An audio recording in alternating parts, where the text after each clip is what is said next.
In this video, I'd like to pick up a theme I was running with a week or two ago about leveling as an event in World of Warcraft, in that when we get a new level, we almost never get anything to really signify it other than a nearly full bar becomes a very empty bar, so we start the whole process over again.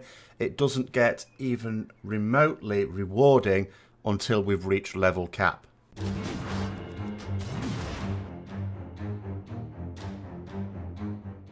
So I was saying before, in the very early days of World of Warcraft, of course, we used to get, after level 10, a talent point. Now, up to level 10, you could argue not only did it go rapidly enough, but for a lot of those levels, you would get a new ability. Getting something new with the level felt rewarding. It advanced your character, and getting the talent point also allowed you some minor customization of your character as well. Now, obviously, we can't now get a new ability every level because there are only a couple dozen abilities, and there's going to be very soon 120 levels. We also can't get a talent point every level because the way talents work now has changed quite considerably, although I did have a little idea for something that could be done, which I'll go over at the end of the video as well. However, there does, I feel, need to be something to mark it, and it doesn't have to be something that raises the power of your character necessarily. It just wants some signification, something special. And the example I was giving of this was Elder Scrolls Online. Now, in Elder Scrolls Online, from the start, you got something with each level because, you know, the way their talent system works, you are going to get something each level to customize your character with. However, I'm not talking about that. They made a relatively recent change so that now with every single level, you are going to mark it in a number of ways. First of all, the actual toast, the ding, is very noticeable. But beyond cosmetically, you now get a reward. Every time you get a level, there's a key you need to press and it will tell you what are your rewards for that level. And it may just be the usual skill point and attribute point you get to spend. Sometimes it's a buff food, sometimes it's some potions, sometimes it's a bit of gear, sometimes it's just letting you know that you've now got access to this particular dungeon, sometimes it's crafting mats. It's not something that is raising the power of your character. It does that elsewhere, but it's just something that marks down the level. You've got a level, well done, here's your thing. Now, of course, we don't ape another game, we don't ape Elder Scrolls Online, and what I was saying before is there are systems already in the game that could easily be used, and I was saying, for example, satchels. We get satchels when Blizzard want to convince us to do something we might not ordinarily do. So you're signing up to do a dungeon, maybe you want to do DPS, but the game says, well, actually, we're a bit short on tanks. Would you like to tank it? And then we'll give you a satchel if you agree to that. That's something that could also be given for leveling. You know, you get a level, you get a little mystery bag. What's in the mystery box?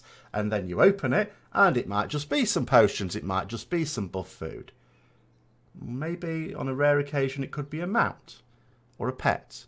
Because these are also given in Elder Scrolls Online, only in a much more predictable way. Because the good thing about that is it doesn't just tell you what you've got this level. It lets you know what you're going to get on the next significant level. Let's say level 15, 20, whatever it happens to be. It sort of says, oh, look, there's this special thing coming up. You're not going to get it just yet, but you're going to get it. Something to look forward to, you know, which is really excellent. But, you know, in World of Warcraft, they like their RNG.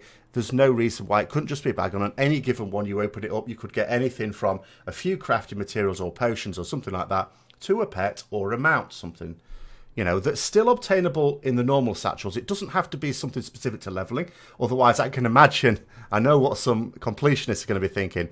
Oh, that means if you don't get it by the time you've got to level cap, you've no way of getting that pet or mount other than leveling another character.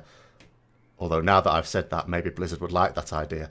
But it could just literally be the same satchels with the items in them scaled to whatever your level is, if it's potions or flasks or something like that, and with its crafting materials, something appropriate to the content you're doing, whether it be vanilla or TBC or right up to Legion or Battle for Azeroth.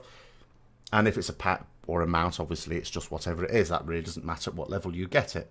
But then I was thinking, okay, in terms of the customizing, is it completely off the table? So obviously the talent system has changed. That's fine. But we do get abilities as we go up, But we only get those couple dozen. So, in other words, if you were to space out all the abilities, then you'd be looking at a scenario where if you were to space them out equally, you'd only really be getting an ability every 6 levels. That's not very satisfactory.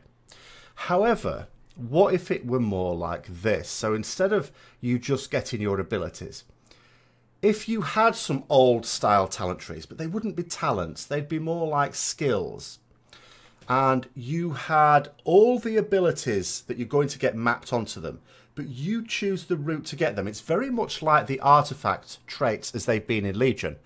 You can choose the path, you can choose which ones you get first by taking routes, but you're going to get all of them.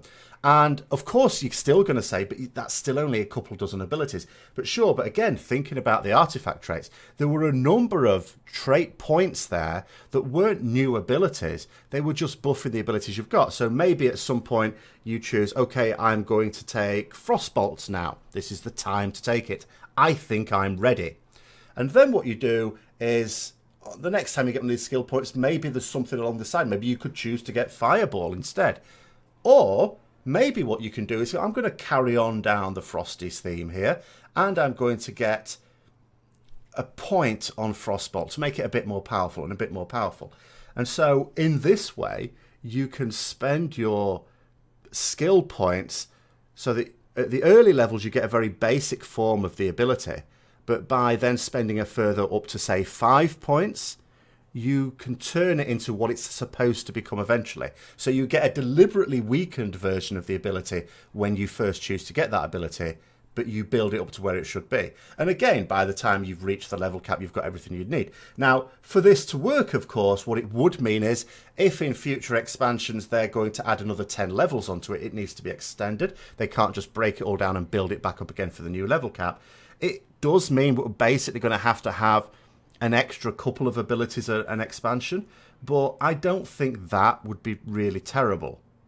Although they're saying they want to keep a lid on the number of abilities. If you think of it in terms of, we've got quite a small number of abilities now after a couple of expansions of pruning, I don't think it would be getting out of control if we added an extra 2 abilities per expansion, and then that would allow you to choose whichever one of those, and then each level, again, just assigning a point for it. But I've said it before and I will say it again, I really do think there needs to be something that makes leveling special. It could be with like minor rewards with the satchel, it could be with skill points which are there to allow you to choose the order in which you get your various abilities. And although I recognise, and I'm sure there's comments already gone up saying, oh well, Frostbolt and Firebolt, that was a poor choice because one is for one spec and one's for the other. Fine, fair enough. But for the abilities in your specialisation, let's say then, I think that would work. But anyway, let me know what you think. I certainly don't think anyone enjoys another level chalked off, because it's just simply chalking off to where you want to get. When I'm going to be levelling Battle for Azeroth and I'm level 110, I'm not thinking to myself, oh, I can't wait to get to 111. I'm thinking to myself, I can't wait till I get to 120.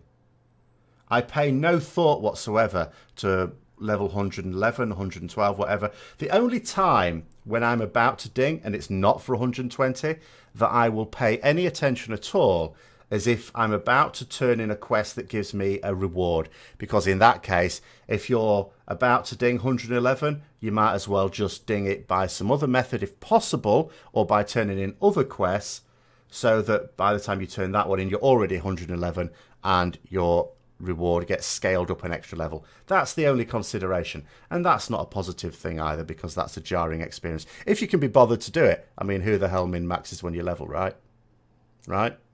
So those are my thoughts. I hope you enjoyed it. If you did, don't forget to like, comment, subscribe and share. Let me know what you think might be some good rewards without throwing the whole World of Warcraft system that Blizzard have built up. And until next time, I'll see you later.